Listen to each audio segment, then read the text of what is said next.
자, 반갑습니다. 비가 오는데 달려오신 형제자매 여러분 반갑습니다. 또 댁에서 또 인터넷으로 예배를 드리고 계신 형제자매 여러분 반갑습니다. 제가 오늘 준비한 설교 바로 올리고 시작하겠습니다. 저는 오늘 에스겔서 두 번째 시간을 갖도록 하겠습니다. 그래서 맞죠? 제가 지난 주일날 에스겔서 첫 번째 했는데요. 오늘은 두 번째 시간 가져보도록 하겠습니다. 자, 구약 에스겔서의 교훈 두 번째 시간. 오늘 비도 오고 여러 가지 또 마음들이 수업도 다가오고 심란하실 텐데 오늘 짧은 시간 한 25분 정도 또 말씀에 집중해서 또 한번 우리의 마음을 다 굳게 세우는 그런 시간이 되기를 바라겠습니다. 자, 포로로 끌려간 사람들에게 에스겔서는 엄청난 희망의 메시지가 되었을 것입니다. 왜냐하면 그 내용 자체가 물론 죄에 대한 심판에 대한 경고도 분명히 있지만 하나님이 결코 너희들을 잊지 않는다는 것, 그리고 비록 너희가 너희 죄 때문에 고통을 당하겠지만 포로 생활하면서, 하지만 이것조차도 너희를 위한 놀라운 하나님의 계획의 일부라는 사실.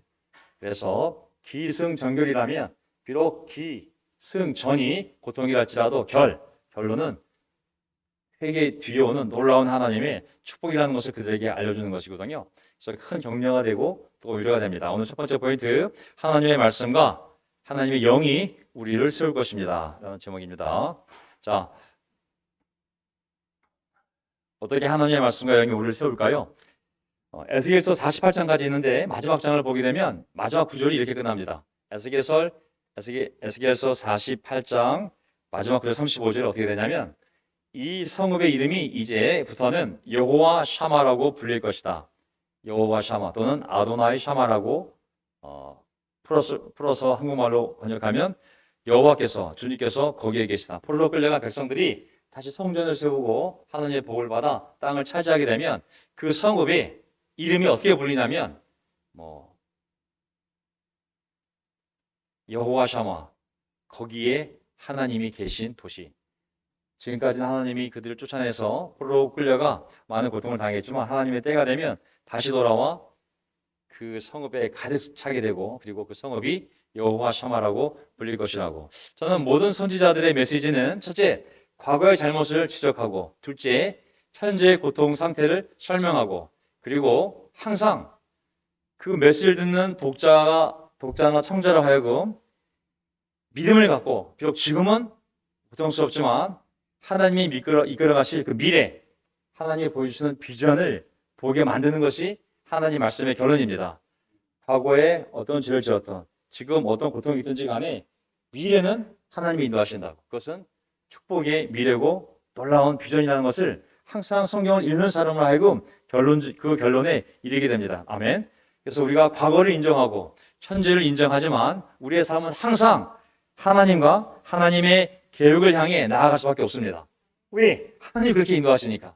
내가 과거에 어떻게 힘들게 살았던, 죄를 지었던, 현재 내가 어떤 대가를 치르고 고통을 당하던, 어려움에 있던, 하나님은 항상 놀라운 비전을 가지고 우리를 복 가운데로 미래로 인도하시는 분이기 때문에 항상 성경은 우리를 하나님의 놀라운 미래로 인도해 가는 줄 믿습니다. 아멘. 그래서 결국 우리는 순종만 하면 되는 것 같아요. 왜냐하면 모든 답과 방향을 하나님께서 결정하실 거기 때문에 우리는 그 말씀에 의존해서 선하신 하나님의 계획을 믿고 진격 또 진격입니다. 자, 이제 그러한 마음을 갖기 위해서 하나님이 말씀을 사용하지 않겠습니까? 다시 에스겔서 2장을 오게 되면 그가 나에게 말씀하셨다. 사람아, 일어서라. 내가 너에게 할 말이 있다. 그가 나에게 이 말씀을 하실 때에 한 영이 내 속으로 들어와서 나를 일으켜 세웠다. 아멘. 우리를 일으켜 세우는 것은 하나님의 영줄 믿습니다. 아멘. 정치력이나 조직력이나 우리의 어떤 놀라운 포부나 열정이나 야망이 아니라 오직 하나님의 영이 우리 안에 들어올 때만이 우리가 일어나는 줄 믿습니다. 나는 그가 나에게 하시는 말씀을 계속 듣고 있었다. 그가 나에게 말씀하셨다. 우리가 해야 될 일은 어려울 때 하나님 우리에게 말씀하시도록 우리가 우리의 마음을 열고 듣는 일이라 믿습니다. 너무 우리의 의지에 불타기보다는 하나님 우리에게 무엇을 말씀하시는지를 우리가 마음을 비워두고 듣다 보면 하나님이 우리의 마음을 이렇게 세워주시지 않을까요? 에스겔은 사실 포로지에 와서 포로로 와 있는 사람들에게 말씀을 선포하도록 임명된 단순한 임명자였잖아요. 그가 영웅적인 리더십이 아니었거든요. 내가 생각해 보니 내가 결정했는데 내가 깨달은 게 있는데 내 지혜는 이래 얘기하는 것이 아니라 그냥 단순히 하나님이 임명한 사람으로서 하나님이 그에게 영이 들어와 하신 말씀을 그대로 전달하는 단순한 전달자에 불과하지 않았습니까? 저는 우리가 이러한 겸손함을 잘 유지하면서 우리 확신을 얘기하는 것이 아니라 하나님의 음성을 잘 듣고 그 음성을 잘 전달하는 겸손함이 우리 모두를 살리는 유일한 길인 줄 믿습니다. 아멘. 사람들이 우리가 누구인지를 아는 것이 중요한 것이 아니라 하나님을 알게 되는 것이 중요한 것이 아닐까요? 과거에 우리의 잘한 점이 있다면 복음을 전한 점, 또 우리가 잘못한 점이 있다면, 정말 있다면 우리가 누구인지를 너무 강조할 필요가 없는 것이죠. 하나님이 누구인지가 중요하시지, 우리 운동이 얼마나 놀라운지, 우리 교회가 얼마나 놀라운지, 우리 목사가 얼마나 놀라운지, 우리 회중이 얼마나 놀라운지 그걸 전하는 게 복음은 아니잖아요. 그래서 우리가 전하는 말이 하나님이 지금 너에게 하는 말이야 라는 것을 그들이 알게 하는 것이 정말 중요한 것이지, 우리 교회 교리는, 우리 확신은 이래. 확신은 누구나 가질 수 있는 거 아니겠습니까? 다만 그 확신이 오직 하나님에 대한 확신이기를 바랄 뿐입니다. 아멘. 어떤 놀라운 일이 우리 삶에 발생해도 우리는 단지 인간의 불가함을 인정하고 우리는 단지 성령의 능력에 의존해서 살아가는 것일 뿐입니다. 아멘. 우리가 유지하려는 모든 영적 노력도 하나님의 지혜이니까 가능한 것이지, 그것을 인식하고 계속 그것을 인식하면서 하나님께 의지하는, 하나님의 지혜를 구하는 그러한 교회와 또 삶이 되어야 되는 줄 믿습니다. 제자의 삶에서 성령을 빼면 인간의 혈기만 남지 않겠습니까? 인간의 혈기로 무엇을 이룰 수 있을까요? 분열이죠. 에스겔서 2장 6절, 너 사람아, 비록 네가 가시와 찔레 속에서 살고 정갈대 가운데서 살고 있더라도 너는 그들을 두려워하지 말고 그들이 하는 말도 두려워하지 말아라. 그들이 듣든지 말든지 오직 너는 그들에게 나의 말을 전하여라. 아멘. 에스겔이 이제 하나님께 임명이 되어서 그 동포들에게 말씀을 전하려고 할 때 반드시 저항이 있을 거라고, 그 환경이 정말 무시무시하잖아요. 정갈대 가운데라고 했습니다. 하지만 두려워하지 말고 너는 그냥 네가 들은 대로 하나님의 말씀을 그들이 어떻게 반응하든지 간에 계속 전하라고 했습니다. 사실 우리가 세상에 나가서 복음을 전하려고 할 때 세상과 세상에 있는 사람들이 완강하게 저항할 것임을 우리는 잘 알지 않습니까? 누가 우리를 그렇게 쉽게 받아주겠습니까? 솔직히 얘기하면 우리 말을 듣기를 기다리는 사람들보다도 입만 열어봐라, 그냥 내가 저항할 테니까 하고 오히려 주머니에 총 차고 쳐다보는 사람들이 더 많이 있다는 사실을 우리는 잘 알지 않습니까? 하지만 우리가 강한 결심을 하지 않는다면 아마 포기하게 되지 않을까요? 그래서 하나님은 이 에스겔서 3장 2장 3장을 보게 되면 정말 너의 이 말을 그들보다 더 단단한 대리소로 철을 깔아주겠다는 말씀도 하시고 강해지라고. 제가 얘기했잖아요. 그 크사크라는 단어, 강하게 하다라는 뜻과 엘이라는 하나님이 붙여서 에스겔이라는 이름이 주었다고 그랬잖아요. 한국 발음으로. 그래서 우리도 제자 삶을 살려면 결심을 강하게 맺고 강하게 갖고 우리가 아주 때로는 오기는 아니지만 굳은 결심이 필요한 것 같습니다. 아멘. 안식일의 중요성, 이제 안식일을 보게 되면 항상 강조한 부분이긴 한데 두 번째 포인트가 이제 안식일의 중요성입니다. 너무 놀랍게도 이제 저도 이제 1장부터 48장까지 다 훑어봤지 않겠어요? 이제 설교해야 되니까 다시 한번 쭉 보면서 본문들을 정리해봤는데 또 신학적인 서적도 다시 정리하면서 특히 에스겔서 그 한 장에 유난히 안식이라는 단어가 많이 들어간 장이 있어요. 동그라미를 닫혀보면은 야, 어떻게 이렇게만 안식이 여기 들어가 있냐? 자, 에스겔서의 중요한 신학적 주 중에 하나가 바로 이 안식일에 대한 강조라고 얘기를 합니다. 특히 에스겔서 20장이 이 안식일을 집중적으로 강조하고 있는데, 자, 예를 들면 보세요. 출애굽기 20장을 먼저 보게 되면 너희는 내 앞에서 다른 신들을 섬기지 못한다. 모세 오경이거든요. 이게 하나님이 십계명을 줄 때 모세를 통해서 가나안 땅 들어가기 전에 10가지 결정적인 계명을 주었는데 4가지는 하나님에 대한 것이고 6가지는 사람에 대한 것이에요. 자, 4가지는 뭐냐면 하나님만 섬겨라. 둘째, 우상 만들고 절하지 말아라. 셋째 뭐예요? 하나님 이름, 거룩한 이름이기 때문에 함부로 부르지 마라. 4번째가 안식일이에요, 사실. 그러니까 4개는 하나님에 대한 것, 6개는 사람에 대한 것인데 사람에 대한 첫 번째가 뭐예요? 자식을 잘 돌봐라, 네 아내를 잘 돌봐라가 아니라 너의 부모를 공경하라 해. 인간관계 기본은 자기 부모에 대한 태도거든요. 자, 하나님, 이 신앙에 있어서 1번이 하나님인데, 하나님만 섬길 것, 하나님 모양을 닮아 우상을 만들지 말 것, 절하지 말 것, 세 번째 하나님 거룩한 이름 함부로 부르지 말 것, 네 번째가 뭐냐면 안식일을 기억하여 거룩하게 지키라는 거잖아요.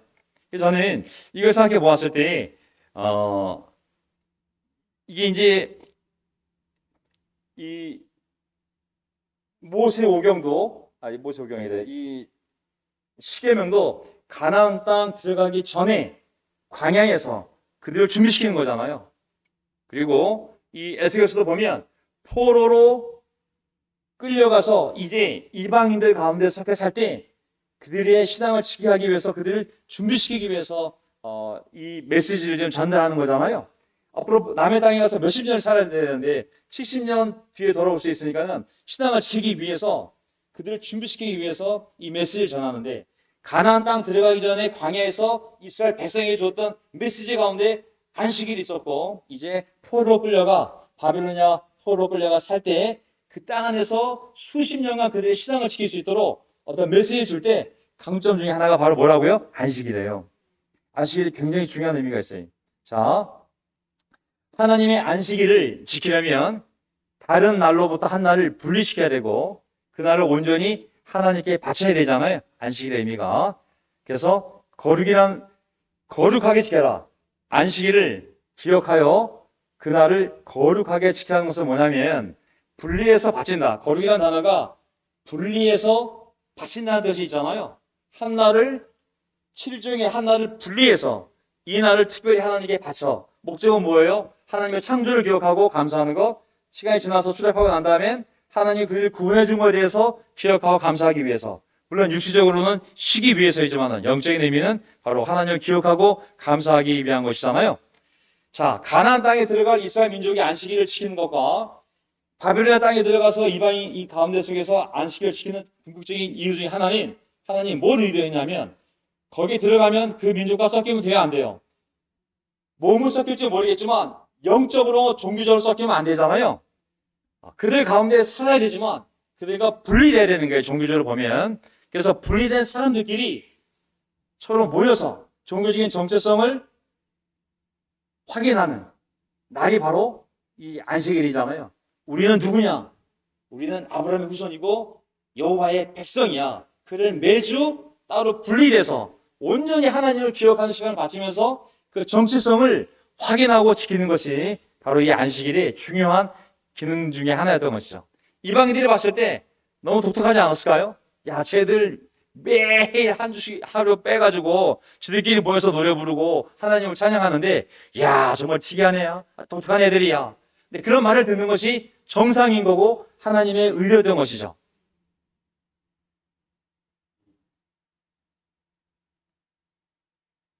놀랍게도 이 안식일이 지켜지지 않았을 때 그들이 우상 숭배는 안식일과 우상 숭배를 하게 되면 안식일이 무너지게 되거든요. 안식일이 무너지면서 우상 숭배를 하게 되거든요. 결국 그들이 포로로 끌려갔던 결정적인 이유 중에 하나가 바로 우상 숭배와 안식일을 어긴 것이었거든요. 보세요 한번. 이사야서 보게 되면 이사야, 예레미야, 그다음에 에스겔서에서 전부 다 안식일을 전부 언급하고 있는데 이사야서 보세요. 이사야서 58장 13절. 네가 삼가 안식일을 짓밟지 않고 나의 거룩한 날에 여기 보면 특징이 뭐냐면 하나님께서 안식을 얘기할 때 너희들의 안식이 아니라 나의 안식이라고 그래요. 나의 안식이.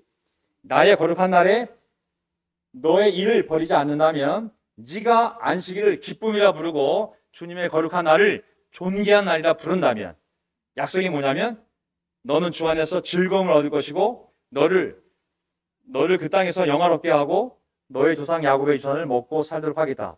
안식일 지키는 것이 우스운 게 아니라 거기에 많은 하나님의 약속이 딸려 있어요. 그 날을 거룩하게 하나님께 바친다면 정말 기쁨을 바친다면 나는 너에게 그 즐거움을 얻게 할 거고 그 유산을 먹고 살 수 있도록 하나님이 책임지겠다는 것이 안식일에 딸린 하나님의 약속 중에 하나잖아요. 부모를 잘 공경하라. 그러면 네가 들어갈 땅에서 잘 살 거라는 약속이 딸린 첫 번째 계명이었다면 이 안식일에도 하나님의 축복의 약속이 딸려 있는 거예요. 걱정하지 말라고. 내가 너에게 이런 즐거움과 이러한 여유로움을 줄 거라고 말씀하시는 것이죠. 자, 이렇다면 그들이 포로로 끌려갔을 때, 야, 우리는 왜 포로로 끌려갔는가? 우상 숭배해서 그래? 안식일을 안 지켜서 그래? 그럼 그들이 얼마나 그를 이를 갈며 기억했겠어요? 안식일, 안식일, 안식일. 그래서 포로 생활 끝나고 유대인들이 돌아왔을 때 예수님 시대까지 안식일에 대해서 유대인들이 강조한 것은 전혀 이상한 문제가 아니었던 것이죠. 그렇죠? 왜? 우상을 숭배하고 안식일을 지켜 우리가 포로로 끌려가다 돌아왔으니 70년 동안 지긋지긋하게 우리가 이제는 우상 숭배하지 말고 여호와만 섬기되 안식일을 잘 지켜야 된다. 안식일을 안 지키는 놈 있으면 너 때문에 우리 민족이 이런 고통을 당했는데 너 때문에 또 끌려갈 수 있으니 얼마나 안식일 안 지킨 사람을 증오하겠어요. 그렇죠? 그래서 그들이 안식일을 잘 지킨 것은 맞는 얘기지만 문제는 예수님 당시에 형식은 잘 지켰지만 안식일의 정신을 잃어버리고 너무 형식적인 의무적인 시스템이 되었기 때문에 예수님이 그들에게 도전을 준 적이 있습니다. 아멘. 예를 들면 마가복음 2장에 예수께서는 그들에게 말씀하셨다. 마가복음 2장입니다. 안식일이 사람을 위하여 생긴 것이지 사람이 안식일을 위하여 생긴 것이 아니다. 그러므로 인자는 또한 안식일에도 주인이다. 하나님이 안식일을 준 이유는 그 사람들이 하나님을 기억하고 말씀대로 순종하여 복을 받게 하기 위해서 안식일을 준 것이지 사람들이 그 안식일을 위해 생긴 것이 아니라고. 육체적으로 쉬는 것이 안식일의 의미입니다. 쉬어라. 영적인 의미는 육체로 쉬면서 하나님을 기억하라고. 너희를 창조하신 분임을 기억하고 감사하라. 너희를 구원하신 분임을 기억하고 감사하라. 너의 삶의 정체성과 너의 삶의 목적을 기억하라고. 함께 모여서. 그게 이제 안식일의 의미가 아니겠습니까? 저는 우리가 지혜롭다면 이 올바른 형식과 그 형식에 담긴 정신을 우리가 둘 다 잘 이해하고 가져가는 것이 성숙한 것이라 생각합니다. 아멘. 잘 모이는 것도 중요하고 모여서 우리가 이런 삶의 정체성과 목적을 분명히 하며 예배드리는 것도 또한 중요한 성숙한 태도라고 믿습니다. 이게 안 됐을 때 어떤 일이 벌어졌을까요? 보세요. 에스겔서 24장 15절. 주님께서 나에게 말씀하셨다. 사람의 아들아, 나는 너의 눈의 즐거움을 갑작스러운 죽음으로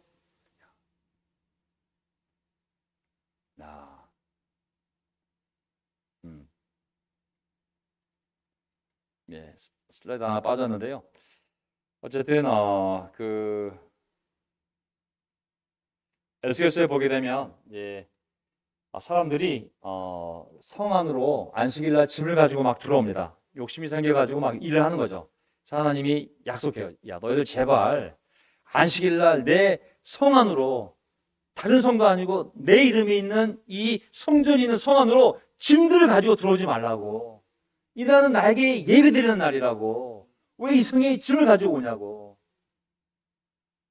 너희가 정말 계속 이렇게 안식일날 쉬지 않고 예배드리지 않고 짐을 가지고 내 성 안에 들어오면 내가 이 성을 불살라 버릴 거라고 말씀하시는 거예요. 하지만 너희가 기쁘게 이 날을 잘 지키면 내가 정말 복을 줄게. 제발 내 성 안에 안식일날 짐을 들고 들어오지 말라는 하나님의 강력한 그 명령이 있거든요. 어쨌든 우리 삶에서 우리가 이 주일날 한번 의미를 잘 생각해보고 우리가 모이게 힘쓰는 것은 예배에 힘쓰는 것은 마땅한 일이라고 생각합니다. 아멘. 자, 그리고 이제 에스겔의 삶을 살펴보면 25세 나이에 포로로 잡혀갔어요. 25세 나이에 포로로 잡혀가서 5년 뒤에 30세에 이제 공직을 시작하거든요. 그래서 이제 그 포로로 끌려간 현지에서 예언자로 선지자로 부르심을 받고 결혼 생활을 했어요. 근데 그의 아내가 갑자기 죽게 됩니다. 재앙이잖아요. 근데 그것은 하나님을 위해서 미리 예고되었던 내용이었어요. 왜 하나님은 에스겔 아내가 갑자기 죽는 것을 허락했을까요? 그래서 하나님이 그 아내의 죽음을 통해 에스겔이 반응하는 걸 통해 이스라엘 백성들에게 상징적으로 어떤 그러한 계시를 하기 위해서 그 일이 벌어지게 하셨거든요. 에스겔 24장 15절. 주님께서 나에게 말씀하셨다. 사람의 아들아, 나는 너의 눈의 즐거움을 갑작스러운 죽음으로 너에게서 앗아가겠다. 너는 슬퍼하지도 말고 울지도 말고 눈물을 흘리지도 말아라. 너는 고요히 탄식하며 죽은 사람을 두고 슬퍼하지 말고 오히려 머리를 수건으로 동이고 발에 신을 씻어라. 이게 뭐냐면 너의 눈에서 즐거움을 갑작스러운 죽음으로 너에게서 앗아가겠다. 이거 이제 에스겔의 아내가 죽는 것을 예언한 거거든요. 그래서 여기 보면 아침에 내가 백성에게 이야기를 하였는데 나의 아내가 저녁에 죽었다.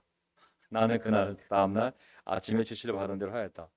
야, 이게 갑자기 이제 하루 만에 그의 아내가 에스겔의 가장 큰 즐거움 중에 하나였던 가장 큰 기쁨이었던 그의 아내가 이제 하나님의 예언대로 죽게 됩니다.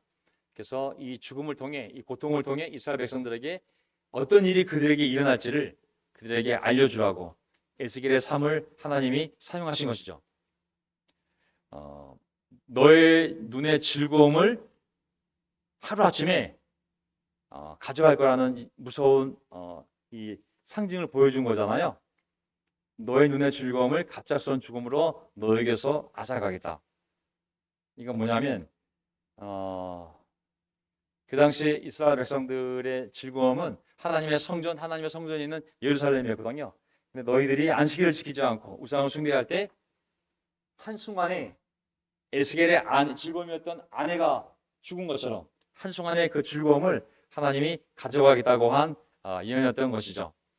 저는 하나님보다 더 섬기는 우상이 있다거나 안식일을 포기하고서라도 더 열정을 쏟고 싶은 대상이 자리 잡고 있다면 언젠가 갑작스럽게 그 대상을 잃어버릴 수 있음을 항상 우리가 두려워하는 마음을 가지고 우리가 하나님에 대한 우선순위를 잘 지켜가라는 말씀이라는 생각이 들었습니다. 어떻게? 내 눈의 즐거움을 갑작스러운 죽음으로 너에게서 앗아가겠다. 그것이 우리가 하는 그들이 했던 우상 숭배와 안식일을 거부하면서까지 일을 했던 그 대상에 대한 하나님의 예언이었고 그것이 결국은 성취가 되었던 것이죠. 저는 우리 제자의 삶이 쉽지가 않을 수도 있는 것 같아요. 왜냐하면 에스겔을 통해서 하나님이 참 많은 정서적인 학대는 아니지만 정서적으로 건강한 영성을 배웠는데 너무나 참 에스겔을 정서적으로 힘들게 한 일들을 하나님 너무 많이 하셨거든요. 그가 예언자라는 이유 하나 때문에 그의 백성에게 너의 고통을 통해 너의 모습을 통해 그 상징을 통해 예언하라고 에스겔을 사용하셨거든요. 예를 들면 북이스라엘이 죄를 지은 390일 동안 왼쪽으로만 누워 자게 만들었어요. 사람이 390일 동안 왼쪽으로 누워 자면 어떻게 될까요? 또 남쪽 유다는 그 죄에 따라 40일 동안 오른쪽으로 누워 자요. 네가 그 죄를 지거라. 사람들이 너 맨날 왜 오른쪽으로 자냐 그러면 설명해 주라고. 남유다가 지은 날수만큼 40일 동안 오른쪽으로, 북이스라엘이 지은 죄의 날수만큼 390일 동안 왼쪽으로. 사람이 같이 아니잖아요. 그러면 먹이는 것도 어떻게 먹으라 그러냐면 하루 음식을 먹을 때 곡식을 6가지 섞어 먹는데 아주 맛없는 답이 나오거든요. 그걸 구워 먹으라고. 입맛 더럽게 바깥지도 않게 구워 먹으라고. 그리고 물은 하루에 600cc만 먹으라고. 300cc가 캔 하나잖아요. 600cc만 먹으라고. 그러니까 음식도 너무 맛없게 아주 국수수의 양을 먹고, 그리고 이 시간 동안 물도 충분하지 않게 아주 적은 양으로 하루 600cc만 먹으라고. 그리고 빵을 구워 먹을 빵 구워 먹을 때 6가지 곡식을 넣어서 그냥 막 먹는데 밀과 보리가 아니라 그냥 이상한 뻑뻑한 거 막 섞어서 구워 먹는데 사람이 똥으로 구워 먹으라고 그랬어요. 아시죠? 이 음식을 어떻게 사람이 똥으로 구워 먹겠어요? 그러나 에스겔이 하나님 이거 어떻게 제가 이 제사장인데 어떻게 이 부정한 똥으로 구워 먹을 수 있겠어요? 하나님 저 제사장입니다. 그랬더니 그렇지 힘들지. 그럼 수똥으로 구워 먹어라. 이게 뭐 정수의 학대도 아니고 이렇게 해서 사람들에게 너의 고통을 통해 알리라고. 너희들도 이제 내 심판을 받으면 포로로 끌려가거나 아니면 성이 에워싸져서 이제 음식이 떨어지면 이런 고통을 당할 거라고. 사실 우리 제자의 삶이 우리 모두 그렇게 하시지 않겠지만 우리 삶에 벌어지는 상처, 어떤 고통, 어려움들을 생각해 볼 때 하나님이 그런 걸 통하여 우리로 먼저 겪게 하시고 경험하게 하시고 그리고 그걸 통하여 사람들을 이해하고 사랑하고 도울 수 있도록 허락하신 일들임을 저는 믿습니다. 아멘. 그렇게 생각하는 것이 우리가 복음 안에서 우리 삶에 벌어진 어려운 일들을 영적으로 해석하는 성숙한 방법이라고 생각합니다. 에스겔에 비하면 정말 아무것도 아니죠, 사실. 세 번째, 항상 소망을 간직해야 합니다. 왜냐하면 제가 이제 에스겔서 읽으면서 또 그런 신학적인 부분들을 정리하면서 생각해 보면 이제 70년 동안 이제 포로로 끌려갔을 때 북이스라엘은 예수 모시기 BC 722년에 이미 아시리아 제국에 의해서 오늘날 흩어져 버렸잖아요. 그렇죠? 아시리아는 성격이 너무 더러운 민족이기 때문에 자기들이 지배하는 민족이 돼서 자비를 베풀지 않았기 때문에 다 섞어서 피가 섞이게 해서 민족의 정체성을 없애버려가지고 그냥 완전히 지구상에 사라지게 만들었잖아요. 다시 고국에 대한 생각을 풀지 못하도록. 근데 이 바빌로니아는 아시아와 다르게 그 민족 정체성에 대해서 존중해주고 그들의 종교를 존중해주고 그들을 흩어버린 것이 아니라 그들이 그룹별로 살 수 있도록 모아놨기 때문에 다행스럽게도 남쪽의 유다 국가의 두 지파인 유다 지파, 베냐민 지파는 그 정체성을 민족적인 정체성과 종교 정체성을 유지하면서 때가 됐을 때 돌아올 수 있는 그 근거가 되었음을 알 수가 있습니다. 아멘. 참 놀라운 하나님의 섭리인데요. 북쪽의 10개 지파, 12지파 중에 10개 지파는 아시리아에 의해서 완전히 세계에 흩어져서 지구상에서 사라져버렸고 피가 다 섞여버렸기 때문에 종교를 잃어버렸죠. 바빌론을 끌려갔던 남유다만이, 2개 지파만이 결국은 피가 섞이지 않고 그들의 정체성을 유지하다가 하나님의 때가 되었을 때 돌아와라 그랬을 때 모일 수 있는 그런 근거가 되었음을 알 수가 있습니다. 저는 우리가 아무리 어려워도 우리의 정체성을 잘 간직해야 되는 점이 있습니다. 아멘. 하나님의 자녀로서의 정체성, 예수 그리스도의 제자로서의 정체성, 성령의 집으로서의 정체성, 하나님의 백성으로서의 정체성을 우리가 개인으로서 교회로서 잘 갖고 있을 때 하나님의 때가 되면 우리가 그 정체성 때문에 하나님의 놀라운 도구가 되어 복을 받으며 선한 일 할 수 있는 근거가 될 줄 믿습니다. 아멘. 그러려면 우리가 소망이 있어야 돼요. 그 소망이 있어야 그 정체성을 지키기 위한 싸움을 할 거거든요. 에스겔 36장을 보게 되면 보세요. 이런 소망을 하나님이 알려준 거거든요. 이전에는 지나가는 사람들이 이 한편 땅을 보며 예루살렘 땅을 보며 지나다녔으나 이제는 그곳이 묵어있지 않고 오히려 잘 경작되어 발시될 것이다. 이제 나는 다시 한번 이스라엘 족속을 시켜서 내게 도움을 간청하게 하겠고 그들의 인구를 양떼처럼 불어나게 하겠다. 지금은 다 끌려갔지만 하나님이 그들의 마음에 소망을 주었어요. 너희의 과거의 죄 때문에 지금 이 고통을 당하지만 미래에는 놀라운 계획이 있어. 이 고통은 너희들 향한 놀라운 미래 계획의 일부분이야. 지금은 밭도 황폐화되어 있고 사람도 없지. 다 끌려가고 농사질 사람도 없으니까. 하지만 때가 되면 다 돌아올 거고 다시 밭은 잘 경작이 될 거고 인구가 너희가 상상도 없을 만큼 막 양떼처럼 불어나게 될 거라고. 내가 할 거라고. 그게 내 계획이고 지금의 고통은 그 계획의 한 부분이라고 말씀해 주시는 거죠.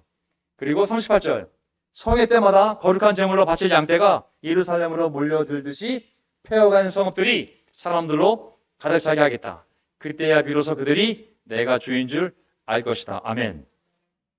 어떤 사람이 감히 이런 상상을 할 수 있겠어요? 에스겔이 보여준 환상은 이제 망했다. 너희 이제 죽었다. 너희는 이제 고생길이 열렸다. 이런 계시지만 또 동시에 그것이 끝나고 나면 이런 놀라운 일이 벌어질 거라는 것은 오직 하나님만이 알고 있는 계획이요 하나님만이 갖고 있는 번영의 계획임을 알 수가 있습니다. 에덴 동산이 다시 황무지가 되었지만 너희가 회개하면 그 황폐한 땅이 다시 에덴 동산이 될 수 있다는 것은 오직 하나님만의 계획이요 하나님만이 그렇게 하실 수 있는 분임을 믿습니다. 아멘.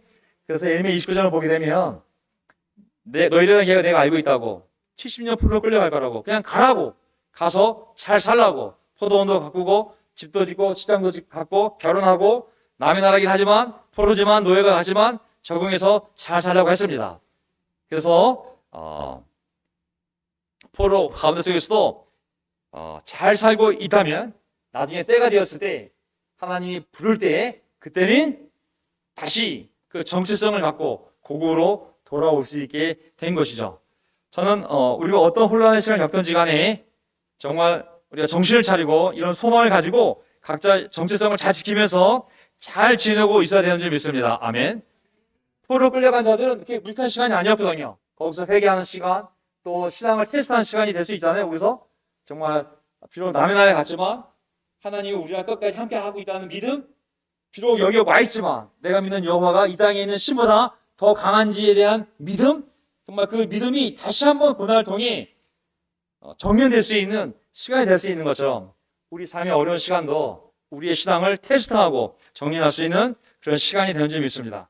어떤 분에게 1년, 어떤 분에게는 5년, 어떤 분에게 정말 믿음이 너무 커서 10년이나 지날지 모르겠지만 이 모든 어려운 혼란의 시간에 우리가 할 일은 나의 정체성을 지키고 잘 지내고 있는 것입니다.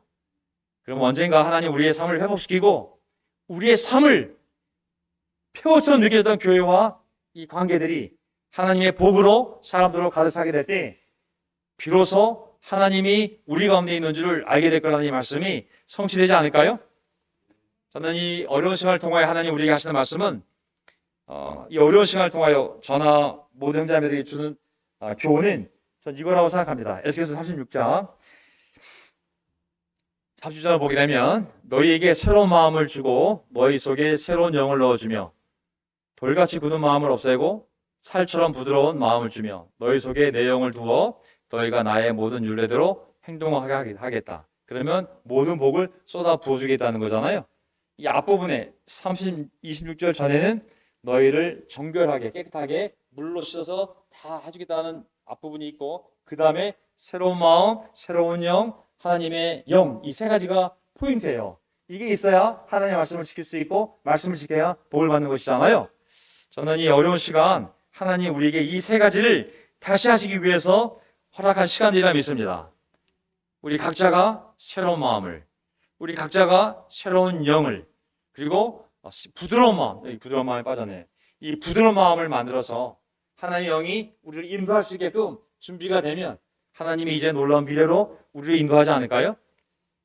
하나님의 영이 우리 안에 들어와서 우리를 이렇게 세우는데 그 방법은 계속 그 영이 우리에게 말씀하실 때 그 말씀을 잘 받아들여서 새로운 마음이 만들어지고 우리 안에 새로운 영이 창조되어지고 부드러운 마음이 만들어지면 이제 하나님의 영이 그 부드러워진 겸손한 그 심령을 가지고 연합을 만들던 통합을 만들던 한데 모이던 각자 있던 어떤 모양을 가든지 간에 하나님의 말씀대로 살면서 복을 받게 하여 줄 줄 믿습니다.